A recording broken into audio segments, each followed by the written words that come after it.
الحمدللہ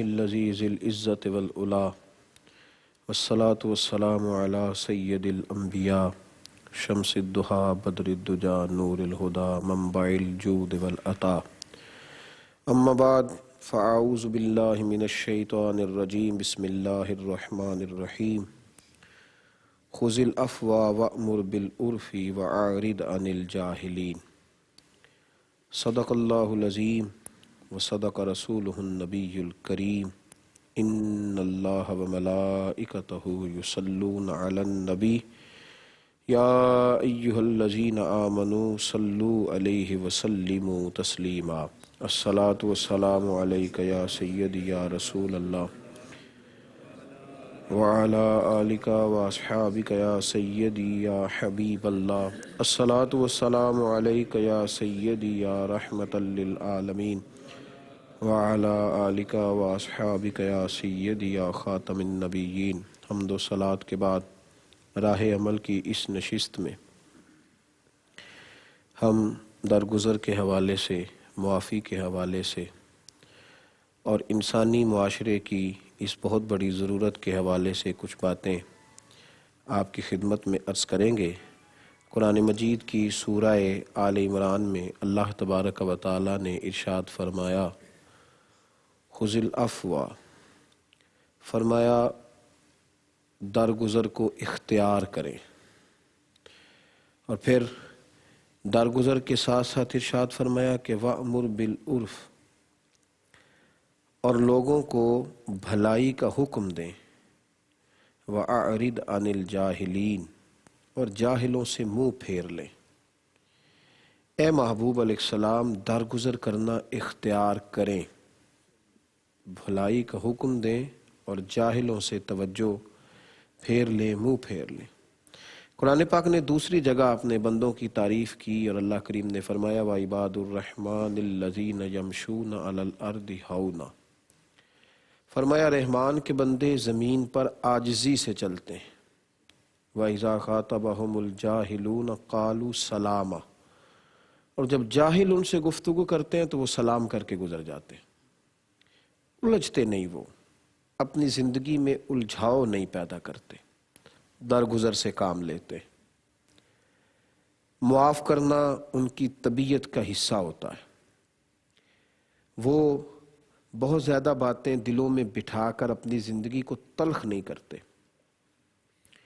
وہ بہت ساری چیزوں کو اپنی طبیعت میں جگہ دے کر اپنے خوبصورت اور اپنے نفیس باطن کو میلا نہیں کرتے، بلکہ وہ درگزر کرتے ہیں، وہ معاف کرتے ہیں، وہ بڑے حوصلوں سے زندگی گزارتے ہیں، وہ بڑے ظرف والے لوگ ہوتے ہیں، وہ اپنی زندگی میں بہت سارے لوگوں کی بہت ساری باتوں سے درگزر کر کے اپنے دل کو بہت بڑا کر لیتے ہیں اور اپنی روح کو بڑا سکون دے لیتے ہیں، اپنے قلب کو بڑا مطمئن کر لیتے ہیں۔ یہ یاد رکھیں کہ زندگی میں جو لوگ بڑا بننا چاہتے ہیں انہیں معاف کرنا اختیار کرنا پڑے گا۔ بڑا بننے کے لیے بڑے حوصلے کا ہونا بڑا ہی ضروری ہے، زیادہ سے زیادہ درگزر کرنا، لوگوں کی غلطیوں کو معاف کرنا، اور لوگوں کو زیادہ سے زیادہ اللہ کی رضا کے لیے لوگوں کو زیادہ سے زیادہ معافی دینا، یہ انسان کو بڑا کرتا ہے۔ کہہ رہا ہے شور دریا سے سمندر کا سکوت، جس کا جتنا ظرف ہے اتنا ہی وہ خاموش ہے۔ حوصلہ پیدا کریں، بات بات پہ بدلہ لینے کا مزاج بنانا، اینٹ کا جواب پتھر سے دینے کی کوشش کرنا، یہ حوصلہ مند لوگوں کا طریقہ نہیں ہے۔ نبی کریم علیہ السلام نے صحابہ سے پوچھا تھا کہ بہادر کون ہوتا ہے، دلیر کون ہوتا ہے، باہمت کون ہوتا ہے؟ تو صحابہ کرام علیہم رضوان نے مختلف جوابات دیے۔ ہمارے ہاں بہادر لوگ، کچھ لوگ کہتے ہیں جو بہت زیادہ مال خرچ کرے وہ بہادر ہے، کچھ لوگ کہتے ہیں کہ وہ آدمی بڑا ہی بہادر ہے جو میدان کے اندر لڑائی کرتا ہے اور اپنے دشمن کو زیر کر دیتا ہے۔ ہمارے ہاں تو زیادہ وزن اٹھانے والے کو بھی بہادر کہہ دیا جاتا ہے۔ تو لوگوں نے بہادری کی مختلف اقسام وہاں بھی بیان کی، نبی پاک علیہ السلام سنتے رہے، اور میرے محبوب نے جب بہادری کی تشریح اپنی زبان سے بیان فرمائی نا، جب نبی کریم علیہ السلام نے بہادری کی تشریح بیان کی تو صحابہ کہتے ہیں ہماری سوچوں کے رخ ہی بدل گئے۔ بہادر کون ہے؟ پہلوان بہادر ہے، فلاں بہادر ہے، فلاں بہادر ہے۔ تو محبوب نے فرمایا نہیں بھائی، بہادر تو وہ ہے جو غصے کے وقت اپنے آپ کو کنٹرول کر لیتا ہے، وہ بہادر ہے۔ اور جس نے شدید غضب کے وقت اپنے آپ کو کنٹرول نہیں کیا وہ بزدل ہے، جو اپنے آپ پہ قابو ہی نہیں پا سکا۔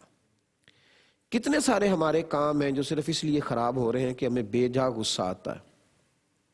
لوگ نفسیات کے مریض ہو گئے صرف اس وجہ سے کہ غصہ بہت کرتے ہیں، بہت جلال آتا ہے۔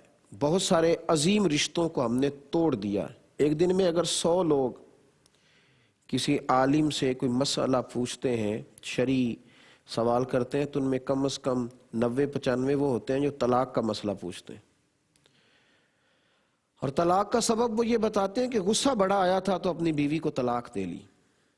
بہت سارے لوگ ایسے ہیں جو اپنے غصے پر کنٹرول نہیں کر پاتے اور اپنی ماں کے لیے ایسا فکرہ کہہ دیتے ہیں، اپنے باپ کے لیے ایسی بات کہہ جاتے ہیں، اساتذہ اور مشائخ کے حق میں ایسی بات کہہ دیتے ہیں جو دوبارہ ساری زندگی اس زخم کو بھر نہیں سکتی۔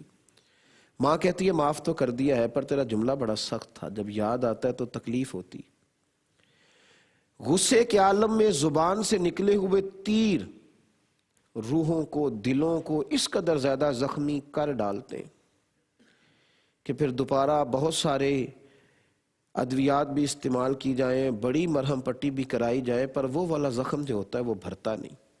لیکن اگر تھوڑی دیر اپنے غصے پر ہی قابو رکھا جائے، تھوڑی دیر کے لیے اگر انسان صبر کرے، تھوڑی دیر اگر وہ احتیاط کر لے، تھوڑا سا حوصلہ بڑا کر لے، اور بجائے اس کے کہ وہ کسی شخص کو اینٹ کا جواب پتھر سے دے، وہ اگر معاف کرنا سیکھ جائے، انتقام لینے سے بے سکونی پیدا ہوتی ہے، اور معاف کرنے والے کے دل کو اللہ راحت عطا فرما دیتا ہے، اسے مالک سکون دیتا ہے، اسے اللہ تبارک و تعالی ٹھنڈک عطا کرتا ہے، اسے اللہ تبارک و تعالی سکھ کی نیند نصیب فرماتا ہے۔ اپنی زندگی میں معاف کرنا اختیار کرے، الجھاؤ نہ پیدا کرے، اپنی ذات کے لیے زیادہ جھگڑا نہ کرے۔ ہاں کبھی وقت آئے تو پھر اللہ رسول کے لیے کھڑا ہونا سیکھیں، پھر دین کے لیے میدان میں نکلنا سیکھیں۔ لیکن ہمارے سارے جھگڑے ہماری ذات کے لیے، ہمارے سارے جھگڑے ہمارے اپنے نفس کی خواہش کے لیے ہیں، سارا کچھ فقط اس لیے ہے کہ مجھے کسی نے کیوں ایسا کہہ دیا۔ میرے رسول پاک علیہ الصلوۃ والسلام نے فرمایا، دیکھیں کس انداز میں حضور بات سمجھاتے ہیں اور بات کہاں چلی جاتی ہے۔ محبوب کریم علیہ السلام فرماتے ہیں جو اللہ کی رضا کے لیے جھک جائے گا۔ اس حدیث سے ایک چیز جو میری سمجھ میں آئی ہے نا، وہ یہ ہے کہ بندوں کو اگر آپ اپنی ذات سامنے رکھ کے ان سے رشتہ قائم کریں گے تو کبھی معاف نہیں کر سکیں گے۔ اگر میں اور سامنے والا ایک دوسرے کی ذات سامنے رکھیں گے تو کبھی معافی نہیں ملے گی، لیکن اگر ان دونوں کے بیچ اللہ کی ذات کو رکھ لیں گے نا، پھر بڑی جلدی معافی ہو جائے گی۔ اگر سامنے والے کے اور اپنے بیچ اپنے رب رسول کی ذات کو رکھیں گے نا، دین کو رکھیں گے، پھر معافی دینا آسان ہو جائے گا، پھر نیکی کرنا آسان ہو جائے گا، پھر سامنے والے سے پیار کرنا آسان ہو جائے گا۔ نبی پاک علیہ الصلوۃ والسلام نے ارشاد فرمایا کہ تم اللہ کی رضا کے لیے جھک جاؤ، لوگوں کو معاف کرو، اللہ تبارک و تعالی تمہیں عزت عطا فرما دے گا، اللہ تمہیں وقار دے گا، معاف کرنے والے کی عزت میں اضافہ ہوگا، اسے اللہ اعزاز دے گا۔ مسند امام احمد بن حنبل میں حدیث ہے، نبی کریم علیہ الصلوۃ والسلام فرماتے ہیں حضرت موسیٰ کلیم اللہ علی نبی نام علیہ الصلوۃ والسلام کوہ طور پہ تشریف لے گئے تو رب کریم کی بارگاہ میں عرض کیا کہ مالک ہر آدمی کہتا ہے میں بڑا معزز ہوں، اللہ نے بڑی عزت دی ہے جی، بڑی خیر ہے۔ ہر شخص کہتا ہے کہ میں بڑا معزز ہوں، کوئی ذات کے لحاظ سے، کوئی نسب کے لحاظ سے، کوئی کاروبار کے لحاظ سے، کوئی منصب عہدے اور سوسائٹی میں اپنے معیار کے لحاظ سے لوگ اپنے آپ کو اعزاز والا سمجھتے ہیں۔ تو من اعز عبادک یا اللہ، حضرت موسیٰ کلیم عرض کرنے لگے اے اللہ تو بتا تیری نظر میں معزز بندہ کون سا ہے؟ یا تو ہر آدمی اپنے اپنے لیول میں اپنے اپنے ذہن کے حساب سے معزز بنا بیٹھا ہے، تو مالک تیری نظر میں معزز کون ہے؟ تو رب کریم نے فرمایا اذا قدر غفرا، جس کے پاس بدلہ لینے کی طاقت ہو پھر بھی معاف کر دے، وہ رب کی نظر میں بڑا ہی معزز آدمی ہے، وہ بڑا اعزاز ہوا۔ اس کے پاس طاقت تھی، وہ ان کا جواب پتھر سے دے سکتا تھا، وہ سخت رویہ اختیار کر سکتا تھا، وہ ساری طاقتیں رکھتا تھا، لیکن اس نے اللہ کی رضا کے لیے معاف کیا تو رب فرماتا ہے اس بندے کی میری نظر میں بڑی ہی عزت ہے، وہ بڑا وقار والا ہے جو اپنے مالک کی رضا کے لیے معاف کرے۔ میرے نبی پاک علیہ الصلوۃ والسلام، محبوب دو عالم علیہ السلام کی اگر حیات مبارکہ کو دیکھو گے نا تو میرے محبوب کے لوگ سب سے زیادہ گرویدہ اس لیے ہوئے کہ حضور نے معاف بڑا فرمایا ہے۔ نبی کریم بڑا معاف کرتے تھے، حضور بڑا معاف کرتے تھے۔ جناب سراقہ بن مالک رضی اللہ تعالیٰ عنہ کہتے ہیں میں تو گرفتار کرنے گیا تھا نبی پاک علیہ السلام کو، ہجرت کے راستے میں گرفتار کرنے گیا، کسی کو پکڑنے گیا، اسلحے سے لیس ہو کے گیا، اپنے ساتھ سپاہی لے کر کے گیا، اور کہتے ہیں نبی پاک علیہ السلام کو ایک جگہ میں نے پا لیا، اور جب میں حضور کو گرفتار کرنے لگا تو میرے محبوب کو اللہ نے با اختیار بنایا ہے، حضور نے زمین کو حکم دیا تو زمین نے جناب سراقہ بن مالک کے گھوڑے کی ٹانگیں پکڑ لی۔ کہتے ہیں جب گھوڑا زمین میں دھسنے لگا نا، یہ باتیں ہم سن تو لیتے ہیں لیکن کبھی ان کی گہرائی اور گہرائی میں میرے بھائی جاؤ تو صحیح، دشمن آیا ہے اور گرفتار کرنے آیا ہے اور بلا وجہ آیا ہے کہ اس کی دشمنی نہیں ہے۔ سراقہ بن مالک تو 100 سرخ اونٹوں کے لالچ میں گئے تھے جس کا ابو جہل نے اعلان کیا تھا کہ جو معاذ اللہ انہیں گرفتار کرے گا انہیں ملیں گے، تو لالچ کے لیے آئے تھے، کوئی ذاتی دشمنی بھی نہیں۔ جو آدمی اس انداز میں آئے اور پھر انسان کا اس پر قبضہ ہو جائے، یعنی یوں سمجھ لیں کہ چور گھر میں آیا اور اس پر ہمارا قبضہ ہو گیا، قاتل گھر میں قتل کرنے آیا پر ہمارے قابو آ گیا، تو کہتے ہیں جب ٹانگیں گھوڑے کی زمین میں دھسنے لگی نا تو میں نے کہا یا رسول اللہ معاف کر دے۔ ڈاکو قابو آیا ہو اور بندہ اسے معاف کرے، قاتل ہمارے قبضے میں آ جائے اور انسان معاف کرے، خاصا مشکل کام ہے۔ لیکن سراقہ کہتے ہیں میں نے کہا حضور معاف کر دیں تو میرے محبوب نے 1 منٹ بھی نہیں لگایا، فوراً کہا جا میں نے معاف کیا، جا میں نے معاف کیا۔ سراقہ کہتے ہیں کہ میں نے پھر حملہ کرنا چاہا، میں پھر آگے بڑھا، یہ مشکل کام ہے، یہ آسان نہیں ہے۔ کہتے ہیں میں نے دوبارہ حملہ کرنا چاہا، اور جب میں نبی پاک علیہ السلام کے قریب ہونے لگا میرے دل میں خیال آیا، انسان ذرا دیر سے مانتا ہے کہ شاید گھوڑا پھسل گیا ہو، شاید کوئی معاملہ اور ہو۔ جب میں گرفتار کرنے کے لیے آگے بڑھا تو حضور نے پھر زمین کو حکم دیا۔ ذرا سوچنا، ذرا اس پر غور کرنا کہ ایک آدمی کو بھی معاف کیا ہے لیکن وہ باز نہیں آیا، اس نے ابھی معافی ملی اور ابھی دوبارہ حملہ کر دیا ہے اور ہے ہمارے قابو میں۔ نبی پاک علیہ السلام نے پھر زمین کو حکم دیا، زمین نے پھر گھوڑے کی ٹانگیں پکڑ لی، جب دھسنے لگے پھر کہا حضور معاف کر دے۔ ابھی تو معافی دی تھی، تو نہیں باز آتا، تو نہیں باز آئے گا، لیکن کہتے ہیں میرے محبوب کا کرم، میرے محبوب کی رحمت اور میرے رسول پاک علیہ الصلوۃ والسلام کا انداز دیکھے، میں نے دوبارہ معافی مانگی تو حضور نے چند سیکنڈ بھی نہیں لگائے، فرمایا جا تجھے معاف کیا۔ سراقہ بن مالک کہتے ہیں کہ میرے اندر کے نفس کا یہ حال تھا کہ میں نے تیسری دفعہ حملہ کر دیا، اور جب میں نبی کریم صلی اللہ تعالیٰ علیہ وآلہ وسلم کے قریب گیا تو حضور نے پھر زمین کو حکم دیا، زمین نے پھر گھوڑے کی ٹانگیں پکڑ لی، اور جب دھسنے لگا تو میرے اندر سے آواز آئی اب ذرا مشکل ہے چونکہ 3 دفعہ ہو گیا لیکن میں پھر کوشش کرتا ہوں۔ میں نے کہا یا رسول اللہ معاف کر دیں، کہتے ہیں قربان جاؤں محبوب کے حوصلے کے، حضور نے بالکل دیر نہیں لگائی، جب نبی پاک نے کہا نا جا تجھے معاف کیا تو سراقہ کہتے ہیں پھر میرے اندر سے آواز آئی کہ سراقہ جو اتنی دفعہ معاف کرے وہ عام نہیں، وہ اللہ کا لاڈلا رسول ہے۔ کہتے ہیں تیسری دفعہ حضور نے معاف کیا تو میں نے کلمہ پڑھنا شروع کر دیا، میں حضور کا غلام ہو گیا۔ اس کا مطلب ہے معاف کر کے تو آپ کسی کو غلام بنا سکتے ہیں، بدلہ لے کے تو آدمی دشمن ہی بنتا ہے۔ آپ بدلے لیتے جائیں دشمنیاں بڑھتی جائیں گی، آپ معاف کرتے جائیں لوگ غلامی کرتے جائیں گے، محبت کرتے جائیں گے، وارفتگی ہوتی جائے گی، قرب ہوتا جائے۔ معاف کریں، حوصلہ بڑا کریں، اپنی طبیعت کے اندر یہ چیز پیدا کریں، ذرا معاف تو کر کے دیکھیں۔ نبی پاک علیہ السلام ایک صحابی کی طرف تشریف لے گئے تو اپنے غلام کو مار رہے تھے، تو حضور صلی اللہ علیہ وسلم نے فرمایا اسے معاف کرو۔ ہمارے پاس بڑے بہانے ہوتے ہیں نا، معافی دینے کا ارادہ نہیں ہوتا تو پھر بہت بہانے، بہت باتیں، بہت دلائل، کہ یا رسول اللہ صلی اللہ علیہ وسلم کتنی دفعہ معاف کروں، کتنی دفعہ معاف کروں، یہ ہر بات پہ غلطی کرتا ہے، ہر بات پہ یہ چیزوں کو توڑتا ہے، ہر دفعہ میرا نقصان، آخر کتنا معاف کروں؟ تو کہتے ہیں میری سوچ نہیں تھی جتنی بڑی حضور نے بات کر دی، اور اتنی بڑی میرے محبوب نے بات کی کہ بالکل زاویہ نگاہ بدل کے رکھ دیا۔ یا رسول اللہ کتنی دفعہ معاف کروں؟ کہتے ہیں بڑے حوصلے اور اطمینان سے کھلے چہرے کے ساتھ نبی پاک علیہ السلام نے فرمایا اتنی دفعہ معاف کر جتنی دفعہ میرا رب تجھے معاف کرتا ہے۔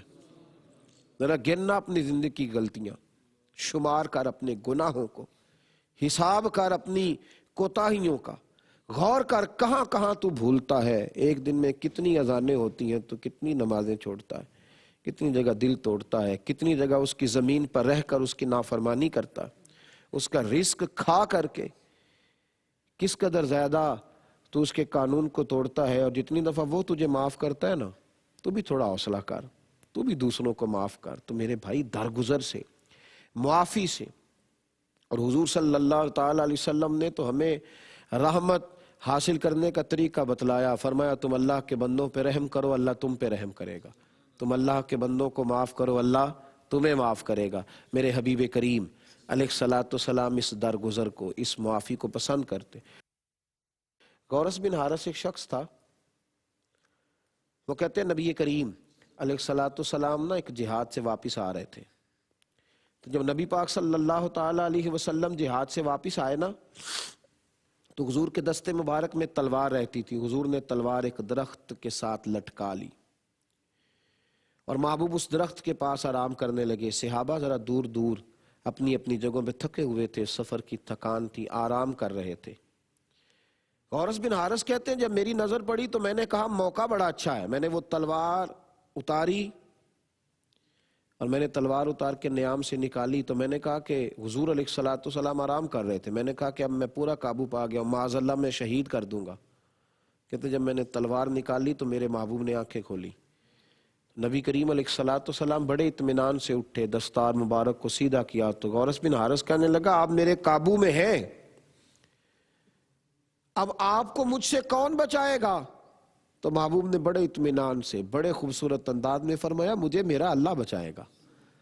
کہتے جب کہا نا اللہ بچائے گا تو میں کانپنے لگا، اور میرے ہاتھوں سے تلوار گری، تو مصطفیٰ کریم علیہ الصلوۃ والسلام نے تلوار اٹھا کے فرمایا مجھے تو اللہ نے بچا لیا ہے، تو بتا اب تجھے کون بچائے گا؟ تلوار تو میرے ہاتھ میں آ گئی، اب تجھے کون بچائے گا؟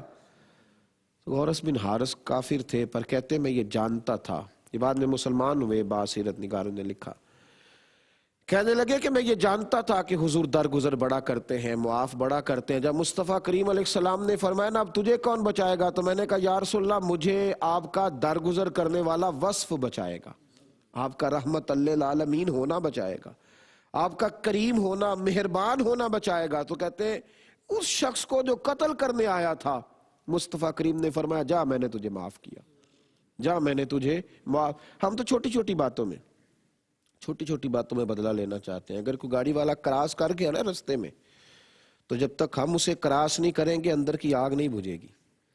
اگر کوئی ایک بات کر گیا ہے تو جب تک 10 نہیں کریں گے طبیعت ٹھنڈی نہیں ہوگی۔ ایسے کیسے ہو گیا، مجھے ہی کہہ گیا، ماں بدولت کوئی بات کر گیا، اس نے سوچا ہی نہیں۔ بلکہ یہ بہت بڑا فخر ہے اس دور کا کہ اب اسے پتا چلے گا اس کا پالا کس کے ساتھ پڑا ہے۔ یہ بہت بڑا جملہ کہہ کے لوگ اس کو بیان کرتے ہیں، سنائی ہیں 4 باتیں، پھر اس کو آگے سے جواب نہیں آیا، اور میاں کہنے والے تو کہہ ہی دیتے ہیں، یہ سننے والے ہیں جو کمال کرتے ہیں۔ یہ کوئی کمال ہے اینٹ کا جواب پتھر سے دینا؟ یہ کوئی بات ہے کہ یہ پھر آپ میں اور سامنے والے میں فرق کیا رہ گیا؟ اگر آپ نے 1 کی 10 سنائی تو پھر تو آپ تو بڑے مجرم ہو گئے۔ بڑی خوبصورت بات، رب کریم کے بندے باتیں کرتے ہیں پر کیفیات بدل دیتے ہیں۔ خواجہ نظام الدین صاحب محبوب الہی رحمت اللہ تعالی علیہ کا مرید حاضر ہوا خانقاہ شریف پہ، تو آ کے خواجہ صاحب سے عرض کرنے لگا حضور بڑی ہو گئی معافیاں، بڑا ہو گیا درگزر، اب جو میرے رستے میں کانٹے بچھائے گا میں بھی اس کے رستے میں کانٹے ہی بچھاؤں گا۔ کہتے ہیں نا ہم لوگ کہ میں اچھے کے ساتھ اچھا ہوں پر برے کے ساتھ برا ہوں، تو یہ کوئی کمال نہیں میاں، اچھے کے ساتھ تو سارے ہی اچھے ہوتے ہیں، یہ کوئی کمال ہے اچھے کے ساتھ اچھا ہوں؟ یہ کوئی کمال ہے؟ کمال تو یہ ہے کہ وہ اچھا نہیں ہے پر میں اس کے ساتھ اچھا ہوں، یہ کمال ہے۔ اچھوں کے ساتھ تو گزارا ہو ہی جاتا ہے، مزہ تو تب ہے جب تیرا بروں کے ساتھ بھی وقت گزرے، جب تلخ لوگوں کے. حضرت خواجہ نظام صاحب کا محبوب جو ہے وہ غلام اور مرید کہنے لگا حضور اب میں بھی کانٹے بچھاؤں گا. تو خواجہ صاحب نے تھپکی بھی دی، ماتھا بھی چوما، اس کا غصہ ٹھنڈا کیا اور فرمانے لگے نہیں بیٹے، ہم نے کانٹوں کے جواب میں کانٹے نہیں بچھانے، بلکہ ہم نے تو کانٹے چننے ہیں. لوگ کانٹے بچھاتے جائیں تو چنتا جایا کر، تو اٹھاتا. کہا حضور کتنے کو؟ نہیں میں حضور اب مجھے معاف کیجئے گا، میں بھی کانٹے بچھاؤں گا. تو خواجہ صاحب نے اس کے دل پہ ہاتھ رکھا اور فرمانے لگے میاں اگر تیرا دشمن بھی کانٹے بچھائے گا اور تو بھی اس کے جواب میں کانٹے ہی بچھائے گا تو پھر تو دنیا کانٹوں سے بھر جائے گی، پھر تو راہ گیروں کے پیر زخمی ہوں گے، پھر تو تیرے اور تیرے دشمن کے بچھائے ہوئے کانٹے عام لوگوں کے پاؤں کو بھی چھلنی کر دیں گے، پھر تو کانٹے ہی کانٹے رہ جائیں گے معاشرے میں، پھول کیسے کھلیں گے. وہ کہتا ہے خواجہ صاحب کا سمجھانے کا انداز اس طرح کا تھا کہ میری آنکھوں میں آنسو آ گئے. میں نے کہا حضور بات سمجھ آ گئی ہے، بچھائے اب دنیا جتنے کانٹے بچھانا چاہتی ہے، وہ لگائے زور، میرے چاہے سارے ہاتھ زخمی ہو جائیں پر اب میں کانٹے چنتا ہی رہوں گا. ہو جائے زخمی کتنے ہاتھ ہوتے ہیں، اب میں کانٹے چنا کروں گا، اب نہیں کانٹے بچھانے. جو اعلیٰ ظرف ہوتے ہیں ہمیشہ جھک کے ملتے ہیں. سراہی سرنگوں ہو کر بھرا کرتی ہے پیمانے. او بھائی تو جھکے گا تو کسی کا پیمانہ بھرے گا، تو اکڑا رہے گا تو کیسے پیمانہ بھرے گا. حضرت مولا علی شیر خدا کرم اللہ تعالی وجہ الکریم سے کسی نے کہا تھا حضور عقل مند کون ہوتا ہے؟ ہر آدمی اپنی تئی عقل مند ہے نا، حضور عقل مند کون ہوتا ہے؟ تو آپ فرمانے لگے عقل مند وہ ہوتا ہے جسے بیوقوفوں سے گزارا کرنا آ جائے، جسے دشمنوں کے بیچ وقت گزارنے کا سلیقہ آ جائے، جسے سخت لوگوں کے درمیان بھی میٹھا اور ٹھنڈا اور تحمل والا رہنے کا طریقہ ہے. وہ آدمی عقل مند ہوتا ہے، وہ باشعور ہوتا ہے. اگر آپ ان کا جواب پتھر سے دینے لگے تو آپ میں اور سامنے والے میں کیا فرق رہ گیا؟ حضرت امام زین العابدین رضی اللہ تعالیٰ عنہ، امام علی مقام سیدنا امام حسین رضی اللہ تعالیٰ عنہ کے کربلا میں بچنے والے اکیلے بیٹے، اہل بیت نبوت کے سپہ سالار مسجد نبوی شریف سے نکلے تو کسی حکمران نے کسی آدمی کو پیسے دیے کہ امام کا بڑا اکرام ہے، بڑی عزت ہے، لوگ بڑا پیار کرتے تھے. تو وہ جلنے لگا، کہنے لگا جب یہ مسجد سے نکلے تو معاذ اللہ تم نے انہیں برا بھلا کہنا. امام صاحب مسجد سے نکلے، ساتھ 2-3 عقیدت مند بھی تھے، غلام بھی تھے، خدام بھی تھے. آپ جا رہے ہیں وہ برا بھلا کہہ رہا ہے. آپ کے خادمے نے کچھ کہنا چاہا تو امام صاحب فرمانے لگے کہنے دو جو کہتا ہے، ہمارا کیا بگڑتا، کہنے دو. خادم کہتے ہیں کہ پہلے جس رفتار سے امام زین العابدین چلا کرتے تھے نا، آج وہ رفتار کم کر دی، چھوٹے قدم اٹھانے لگے، اسے زیادہ باتیں کرنے کا موقع دیا، زیادہ باتیں کرنے کا. ہم تو دشمن کو بھی پاکیزہ سزا دیتے، بہت زیادہ باتیں. گھر آپ کا قریب آیا تو فرمانے لگے میاں کوئی بات رہ گئی ہو تو کر لو، میرا گھر قریب آ گیا ہے، کر لو کوئی بات. وہ شخص کہتا ہے کہ بس یہ امام کا جواب سنا تو میرے اوپر تو بجلیاں گری. تو میں نے کہا حضور یہ آپ کیا کہہ رہے ہیں؟ تو آپ فرمانے لگے ابھی تو تم نے میرے وہ عیب بیان کیے جن کا تمہیں پتا تھا، کچھ تو چھپے ہوئے ہیں جس کی تمہیں خبر ہی نہیں ہے. یہ لفظ بیان کیے تو کہتے ہیں دوسری بجلی مجھ پہ گری تو عزت والی دادی کا عزت والا پوتا اور شانوں والے دادا کا شانوں والا پوتا تیری نسل پاک میں ہے، بچہ بچہ نور کا، تو ہے عین نور، تیرا سب گھرانہ نور کا. امام زین العابدین مجھے اپنے دروازے پہ کھڑا کر کے کہنے لگے ذرا ٹھہرو. میں آیا، اندر گئے، کچھ کھجوریں لائے، شہد کی ایک بوتل لائے اور اس گالی دینے والے کو کہنا بڑا آسان ہے، ذرا اس جگہ پہ اپنے آپ کو کھڑا کرنا جس نے کہاں سے لے کر کہاں تک گالیاں دی، ایک بوتل شہد کی دی، پھر اسے کھجوریں دی. وہ شخص کہتا ہے میرے پاس لفظ ہی نہ بچے، جملے ہی نہ بچے، مجھے سمجھ ہی نہ آئے کہ حروف کہاں سے لاؤں. میں انسان کے سامنے کھڑا ہوں کہ فرشتے کے سامنے؟ یہ مٹی کا بنا ہے، یہ صندل اور کستوری کا بنا ہے. کہتے کوئی سمجھ نہ آئی. اس انداز میں امام نے نوازا. جب میرے جملے ختم ہو گئے میں نے سیدنا امام زین العابدین کی طرف دیکھا تو آپ فرمانے لگے ناراض نہ ہونا، میرے دادا مولا علی کی نصیحت تھی کہ بیٹا جو گھر تک آئے اسے خالی نہیں بھیجا کرتے. تو زین العابدین کے دروازے تک آ گیا ہے، کیسے خالی بھیجتا؟ کہتے ہیں میں اتنا بے حال ہوا کہ امام زین العابدین کے قدموں سے لگ گیا اور رو پڑا. میں نے کہا حضور کسی نے پیسے دیے تھے اس بد زبانی کے، اب مجھے معاف کر دے. تو امام صاحب فرمانے لگے وہ تو میں کب کا کر چکا ہوں، کوئی اور بات کر. کہا حضور پھر کچھ اپنے کرم سے کر دیں. تو امام صاحب نے ہاتھ اٹھا کے کہا یا اللہ اپنے فضل سے اس کی بخشش فرما دے، اس پر کرم فرما دے. وہ کہتے ہیں دیکھو یہ میں نے ان کا حوصلہ دیکھا، یہ میں نے ان کی شانیں دیکھی. ان لوگوں نے اپنے کرم کی چادر میں گناہگاروں کو چھپائے رکھا، ان لوگوں نے اپنی رحمت کی چادر میں نادانوں کو چھپائے رکھا. آج اینٹ کا جواب پتھر سے ہے، آج شر کا جواب شر سے دیتے ہوئے لوگوں نے سارا معاشرہ ہی شر سے بھر دیا ہے. کانٹوں کے جواب میں کانٹے بچھاتے بچھاتے ہر آدمی کا پیر زخمی ہونے لگا ہے، ہر شخص اس اذیت کا شکار ہونے لگا ہے. بھائیو درگزر، معافی زندگی کا حسن ہے، یہ وقار ہے. ہر چھوٹی بات پہ سیکھ پا ہو جانا، ہر ہلکی پھلکی بات پہ دوسروں کے لیے اپنے جذبات کو سخت کر لینا، کڑوے کسیلے اور اتنے کمزور جملے بولنا جس سے معاشرے کی ساری فضا آلودہ ہو جائے، حتیٰ کہ ماں باپ کے سامنے، حتیٰ کہ اپنے گھر والوں کے سامنے، حتیٰ کہ دوست احباب کے لیے. اور بعد میں جب حقیقت کا کھلنا تو پھر شرمندگی کے سوا کچھ ہاتھ میں نہ آنا. ان چیزوں سے اپنے آپ کو بچانے کے لیے ضروری ہے درگزر کی صفت ہو، یہ معافی کرنے کا حوصلہ ہو ہمارے اندر، دوسروں کو معاف کرنے کا جذبہ ہو. حضرت عمر بن عبدالعزیز رحمت اللہ تعالی علیہ بہت بڑا نام ہے، اللہ نے آپ کو نوازا. آپ کو ثانی سیدنا فاروق اعظم رضی اللہ تعالیٰ عنہ بھی کہا گیا، اس لیے کہ آپ نے اپنے زمانے میں خود تو فقیری میں زندگی گزاری لیکن امت کو بڑا سکون عطا فرمایا، امت کے ہر فرد کے گھر میں کھانا پہنچایا. حضرت عمر بن عبدالعزیز رحمت اللہ تعالیٰ علیہ وہ خوبصورت انسان تھے جو عدل بھی کرتے تھے، انصاف بھی کرتے تھے، رعایا سے پیار بھی کرتے تھے، اور رات کو مصلی پہ بیٹھ کے درود و سلام بھی پڑھتے تھے، 5 سپارے قرآن پاک کے بھی تلاوت کرتے تھے. آپ وہ خوبصورت انسان تھے کہ جو ٹوپیاں سی کر کے اپنا رزق بھی کمایا کرتے تھے.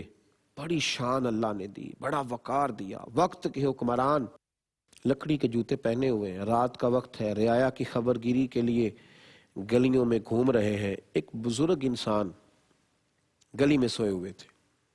حضرت عمر بن عبدالعزیز رحمت اللہ تعالیٰ علیہ جب ان کے پاس سے گزرنے لگے تو ان کے پیر پر آپ کا پیر آ گیا. جوتے لکڑی کے تھے، بزرگ کے پاؤں ننگے تھے. جب ان کے پیر پر پیر آیا تو فٹافٹ اٹھے. سوئے ہوئے بزرگ دیکھ نہ سکے کہ بادشاہ وقت ہیں. 2-4 سپاہی بھی جناب عمر بن عبدالعزیز کے ساتھ. ان بزرگوں نے اٹھتے ہی فوراً وہی جملہ کہا جو روٹین میں لوگ کہتے ہیں. کہنے لگے آپ اندھے ہیں، دکھائی نہیں دیتا؟ مجھ بوڑھے کا پیر آپ نے زخمی کر دیا، اندھے ہیں؟ جب یہ لفظ کہنا آپ اندھے ہیں تو جناب عمر بن عبدالعزیز فرمانے لگے نہیں بزرگوں مجھے نظر آتا ہے. وہ جو 7 سپاہی تھے نا، انہوں نے تلواریں نیام سے نکال لی. حضرت عمر بن عبدالعزیز فرمانے لگے کیا ہوا؟ کہا حضور اس نے آپ کو اندھا کہا ہے، ہم گردن اڑائیں گے، بے ادب ہے، گستاخ ہے. فرمایا نہیں اس نے تھوڑی کہا ہے. کب کہا ہے؟ کہا جناب ابھی کہا ہے. فرمانے لگے نہیں انہوں نے تو نہیں کہا. کہا حضور کہا ہے. تو آپ فرمانے لگے بات تم سے کر رہا تھا کہ میرے ساتھ کر رہا تھا؟ حضور آپ کے ساتھ کر رہا تھا. تو فرمانے لگے نادانو اس نے تو ایک سوال پوچھا ہے اور میں نے جواب دے دیا. انہوں نے پوچھا ہے آپ اندھے تو نہیں؟ تو میں نے کہہ دیا نہیں مجھے نظر آتا ہے. اس میں جھگڑا کرنے والی کون سی بات ہے؟ انہوں نے تو کہا آپ اندھے تو نہیں؟ تو میں نے کہا نہیں مجھے نظر آتا ہے. ایک سوال تھا اس کا جواب ہو گیا، اس میں جھگڑے والی کیا بات ہوئی؟ سوالوں کے جواب دینا سیکھیں، جھگڑا کرنا نہ سیکھیں. آپ کسی سے سوال پوچھ لیں وہ جھگڑا کرے، 2-3 باتیں پوچھ لیں وہ جھگڑا کرے. دلیل ختم ہو گئی تو اب جھگڑا شروع ہو گیا. بھئی آپ سوال کا جواب دیں، آپ جھگڑا کر رہے ہیں، الجھاؤ ہو رہا ہے، لوگ الجھ رہے ہیں، ذرا سی باتوں پر الجھ رہے ہیں. معاف کرنے سے آپ کا حوصلہ بھی بڑھے گا، آپ کی تعمیر بھی ہوگی، آپ کی شخصیت بھی نکھرے گی، آپ کے اندر ایک وقار آئے گا. جناب باجزید بستامی رحمت اللہ تعالی علیہ صوفیاء کی جماعت میں اتنا بڑا نام ہے، اتنا خوبصورت نام ہے، اتنا وسیع نام ہے کہ آج بھی ان کا ذکر کرتے ہوئے دلوں کو سکون میسر آتا ہے. لوگ آج بھی ان کا نام لے لے کے اپنی روحانیت کو تازہ کرتے. حضرت باجزید بستامی رحمت اللہ علیہ گزر رہے تھے تو ایک نوجوان تپلا سرنگی گانا باجا وہ بجا رہا تھا، ایک غلط کام کر رہا تھا، ایک ناجائز کام ہو رہا تھا. رقص و سرور کی مجلس سجی ہوئی تھی، نوجوانوں کو اس طرف اس نے لگایا ہوا تھا. حضرت باجزید بستامی رحمت اللہ علیہ گزرے تو فوراً کھڑے ہو گئے، نصیحت کی، فرمایا یہ غلط کام ہے، تیری وجہ سے کئی نوجوان برائی کا شکار ہو رہے ہیں، تجھے اس سے بچنا چاہیے، احتیاط کرنی چاہیے۔ ماننا خاصا مشکل کام ہے، سمجھ جانا خاصا مشکل کام ہے۔ جب آپ نے سمجھایا تو اس نے وہی باجا، اس نے وہی جو سرنگی اور وہی طبلہ جو بجا رہا تھا وہ حضرت باجزید بستامی کے سر میں دے مارا۔ بوڑھے آدمی تھے، سر پھٹ گیا، گھر تشریف لے گئے۔ خدام کہتے ہم نے تیاری کر لی کہ شام کو نکلیں گے ہم بھی ڈنڈے لے کے اور بدلہ لے کر کے آئیں گے۔ کچھ وقت گزرا، حضرت باجزید بستامی نے مرہم پٹی کرائی اور پھر آپ نے حلوہ منگایا، میٹھی چیز منگائی، پھر آپ نے 10 دینار منگائے اور آپ نے اپنے خادم سے کہا کہ یہ لے جا، اس نوجوان سے کہنا وہ میرے سر پہ مارنے سے نا وہ تیرا گانے باجے کا آلہ ٹوٹ گیا تھا، یہ 10 دینار اس کے رکھ لے، اور تیرے مسکراتے چہرے پر میں نے دیکھا تھا کہ خفگی سی آ گئی تھی، ماحول بد مزہ ہو گیا تھا، تو یہ میٹھا اس لیے بھیج رہا ہوں، اور ساتھ اسے جا کے پیغام دینا کہ اپنے لیے میں نے تجھے نہیں منع کیا تھا، اللہ رسول کے لیے کیا تھا، اور یہ منع میں تجھے کرتا ہی رہوں گا، اس کام سے میں باز نہیں آؤں گا۔ اور اسے کہنا کہ میرے دل میں کوئی خفگی نہیں، تو نے بوڑھے آدمی کا سر پھوڑ دیا، مجھے کوئی تکلیف نہیں، میں ابھی بھی تیار ہوں اور میں تجھے کب کا معاف کر چکا ہوں۔ اللہ اکبر! جب یہ لفظ کہے نا اس خادم نے جا کے اس نوجوان سے، تو وہ دوڑا ہوا آیا، حضرت کے قدموں میں آ کے بیٹھا اور چہرہ دیکھ کے کہنے لگا حضور آپ کی ایک تبلیغ وہ تھی اور ایک تبلیغ آپ کی وہ ہے جس میں آپ نے مجھے معاف کیا ہے، اور کہا حضور آپ نے معاف کر کے جو میرے لیے اچھے کلمات کہے ہیں تو میں آپ کے ہاتھ پہ توبہ کرتا ہوں، آج کے بعد نہ گناہ کا کوئی کام کروں گا اور نہ میں اس طرف توجہ کروں گا۔ تو ہمارا معاف کرنا، ہمارا درگزر کرنا بڑی ساری چیزوں کو ٹھیک کرے گا۔ معاف کرنا سیکھیں، گھر والوں کو معاف کریں، دائیں بائیں والوں کو معاف کریں، اپنے دوستوں کو معاف کریں، غلطیوں سمیت لوگوں کو قبول کرنے کی کوشش کریں، اصلاح احوال کا کام کریں، لوگوں کی کمزوریوں کو درست کرنے کی کوشش کریں۔ لیکن ہم ڈنڈے کے ساتھ، ہم سختی کے ساتھ، ہم اذیت دے کر لوگوں کو درست کرنا چاہتے ہیں، اس طرح لوگ درست نہیں ہوتے۔ حضرت فخر جہاں دہلوی رحمت اللہ تعالی علیہ کی شہرت جب بہت ہو گئی اور لوگ بہت ماننے لگے، اور آپ جب نکلتے تھے جامع مسجد سے تو ہزاروں کا مجمع آپ کے عقیدت مندوں کا ہوتا تھا، تو بادشاہ نے ایک طوائف کو پیسے دے کے تیار کیا کہ حضرت پہ الزام لگانا ہے۔ وہ طوائف تیار ہو کے آئی، ہزاروں کے مجمع میں جمعے کے دن جب حضرت نکل رہے تھے تو اچانک آئی دلی کی وہ طوائف، اتنے بڑے شیخ اور صوفی سے آ کے کہنے لگی کہ رات آپ میرے گھر آئے تھے رقص و سرور کی محفل میں، پر آپ کھوٹے سکے ہی دے گئے، تو آپ یہ رکھ لیں، دکاندار نے لیے نہیں، چاہتے تو آپ اس سے سختی کرتے، مرید اسے مارتے، کیا کچھ ہوتا، لیکن حضرت سمجھ گئے کہ یہ سازش ہے، بادشاہ نے اس کو تیار کیا تھا اس سازش کے لیے، تو حضرت نے اسے اصلی سکے دیے اور پھر اس طوائف کے سر پر گویا ہاتھ رکھ کے کہا بیٹی، او میری بیٹی، او میری بیٹی، تو کھوٹے سکے دے جا، اصلی لے جا، اور جب بھی تیرا دل کرے نا اصلی سکے لینے کو تو آ جانا، فخر جہاں کا دروازہ کھلا ملے گا۔ یہ کہہ کے آپ آگے بڑھے تو عورت چیخے مار کے روئی، آپ کے قدموں میں بیٹھ گئی اور کہنے لگی او دلی کے فقیر اور درویش، سارا شہر مجھے گندی نظروں سے دیکھتا ہے، مجھے تو بہن بیٹی کبھی کسی نے کہا ہی نہیں، تجھے میں بدنام کرنے آئی تھی اور تو نے مجھے ہی بیٹی بنا لیا ہے، اتنا درگزر کیا کہ مجھ لتھڑی ہوئی کو بیٹی بنایا۔ اب میں دلی والوں کو بتاؤں گی فخر جہاں کی بیٹی کیسی ہوتی ہے، چہرے پہ نقاب ڈال کے کہنے لگی لوگو اب میرے گھر کو رقص و سرور کی جگہ سمجھ کے نہ آنا، اب میں اسے مسجد بناؤں گی اور قیامت تک میرے نبی پاک کے نام کی وہاں سے اذانیں پڑی جائیں گی۔ تو درگزر کرنا تو لوگوں کی اصلاح کر سکتا ہے، لیکن اگر آپ اینٹ کا جواب پتھر سے دیں گے تو پھر اصلاح نہیں ہوگی۔ حوصلہ بڑا کریں، معاف کرنا سیکھیں، پیار کرنا سیکھیں، پھر دیکھیں لوگ کس تیزی کے ساتھ ہمارے قریب آتے ہیں۔ دعا کرتا ہوں اللہ تعالیٰ کی بارگاہ میں مالک کریم ہمیں صحیح معنوں میں اپنے محبوب کی تعلیمات پر عمل کی توفیق عطا فرمائے۔ آخر دعوانا ان الحمدللہ۔